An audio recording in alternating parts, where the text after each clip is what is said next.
Starting with River City Girl Zero, we've been bringing these Japanese-only releases to a Western audience. And I think being able to put that on modern platforms is fantastic, allows more people to experience something that they may have never experienced before. We are definitely looking into more of these. Personally, I want to see more horror games.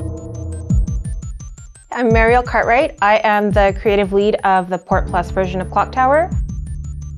I've always been a big horror fan. I love, Resident Evil and Silent Hill. I just love horror games in general and horror movies.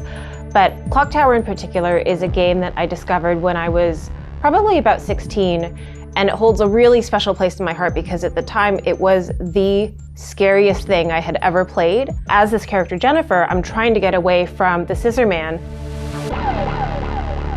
We have a ton of games where you're fighting monsters and you're shooting them with guns, and that can still be scary, but Clock Tower is distinct in that you really don't have any of those tools.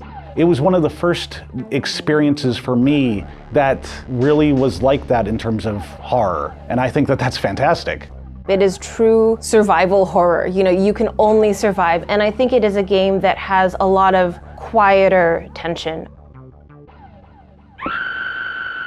Jennifer is such an interesting character because at the start of the game, we don't know a lot about her, and I think the game does such an amazing job of revealing a very heartbreaking story about her, through different playthroughs of the game because it has a bunch of endings. And I think that's part of what got me so attached.